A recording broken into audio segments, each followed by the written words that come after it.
Assalamualaikum warahmatullahi ta'ala wabarakatuh. Alhamdulillah wassalatu wassalamu ala rasulillah wa ala alihi wa sahbihi wa mawala wa la hawla wa la quwata illa billah. Sahabat Abqori dimanapun berada, jumpa lagi bersama kami di channel Markas Abqori, channel yang membahas seputar ilmu faraid dan menjawab pertanyaan sahabat Abqori dimanapun berada, terkhusus di kolom komentar YouTube channel kami atau di media sosial kami lainnya. Pada kesempatan kali ini kita mendapatkan pertanyaan dari akun Google Selva Atika. Langsung saja kita bacakan pertanyaan beliau. Assalamualaikum Ustadz, mau bertanya.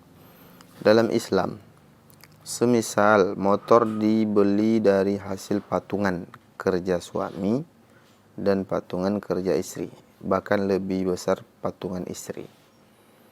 Oke, berarti beli motor ya. Anggaplah harga motornya 30 juta. Istri lebih besar, 20 juta istri, 10 juta suami ya, kita anggaplah. Semisal suami meninggal, gimana cara pembagian harta mayit tersebut? Apakah istri tetap dapat 1/4? Nah, ini pertanyaan beliau. Jadi tadi suami istri patungan beli satu benda. Dalam hal ini contohnya sepeda motor. Kita anggap harga sepeda motor tadi sekitar 30 juta. Ternyata patungan istri lebih besar, yaitu 20 juta. Oke. Kemudian suami meninggal. Bagaimana cara pembagian harta mayit tersebut? Jadi kalau memang ibu ini sebagai istri ya, saya tidak tahu ataukah ini memang kasus beliau atau kasus yang beliau lihat di sekitar beliau, tetangga, jiran, keluarga atau segala macamnya, atau memang kasus beliau.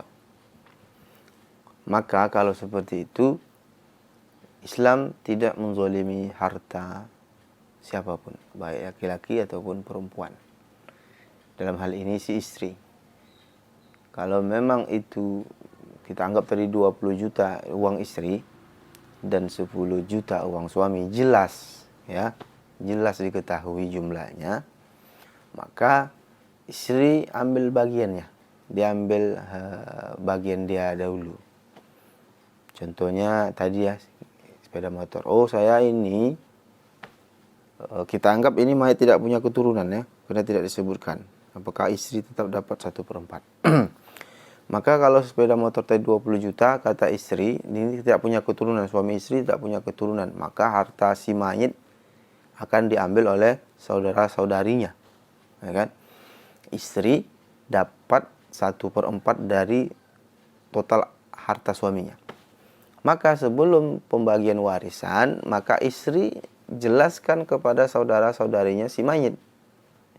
Ini suami saya, hartanya ini dan ini. Adapun yang ini punya saya.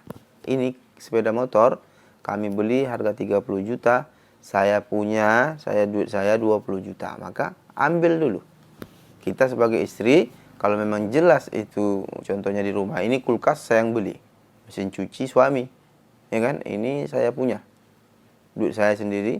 Adapun ini punya suami. Nah, maka kalau jelas ya, maka si istri ambil hak dulu, ambil haknya dulu. Oh, ini kereta, sepeda motor maksud saya, karena di Medan membilang sepeda motor itu kereta gitu ya. Nah, kita ambil dulu sepeda motor, ini 20 juta duit saya, ambil. Kemudian sudah ambil semua, sudah diketahui mana hak kita, barulah semua total aset suami dikumpulkan. Dan kita, si penanya ini kalau sebagai istri, maka kalau mayat tidak punya keturunan, belum ada anak kita dengan suami ini, maka kita dapat 1/4 dari total hartanya. Nah, jadi bisa dijelaskan, dikasih tahu ya kepada saudara-saudari si mayat bahwa saya sebagai istri, karena pernikahan kami tidak menghasilkan keturunan, dan si suami pun kalau seandainya punya istri dari istri sebelumnya dan tidak juga punya anak, artinya mayat ketika wafat tak ada punya keturunan sama sekali, maka istri dapat 1/4 setelah mengambil haknya tadi terlebih dahulu. Perlu dijelaskan ya kepada ahli keluarga si mayit, yaitu saudara-saudarinya, jangan sampai mengabaikan hak si istri. Karena terjadi di masyarakat kita, saya pernah melihat kasus itu, bahwa ketika suami wafat, istri tidak diberikan hak waris sama sekali. Ketika wafat si suami ini tidak punya keturunan. Harusnya si istri dapat 1/4, tetapi karena ahli waris yang lain itu wallahu alam, atau karena tidak tahu, atau karena serakah, rakus, sehingga si istri yang harusnya dapat 1/4, mereka katakan kamu adalah orang lain, kamu bukan keluarga kami sebelumnya, ini adalah harta adik kami, sebelum menikah dengan kamu pun ini adalah harta adik kami.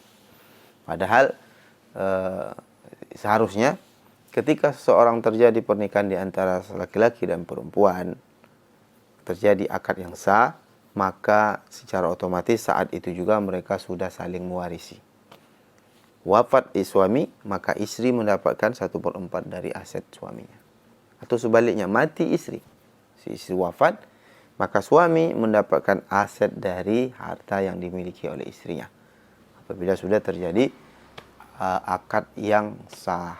Mungkin itu saja ya, menanggapi pertanyaan dari akun Selva Atika. Semoga jawaban kami ini menjawab pertanyaan beliau. Mohon maaf apabila ada kekurangan dan kesalahan dalam penyampaian. Baiknya itu datang dari Allah, adapun kekurangan kesalahan itu datangnya dari diri kami sendiri. Jangan lupa like, share, dan subscribe. Apabila penonton baru dan pertama kali klik video ini, silakan subscribe dan tekan loncengnya, tanda lambang loncengnya, supaya mendapatkan notifikasi apabila ada video terbaru dari kami. Itu saja. Assalamualaikum warahmatullahi taala wabarakatuh.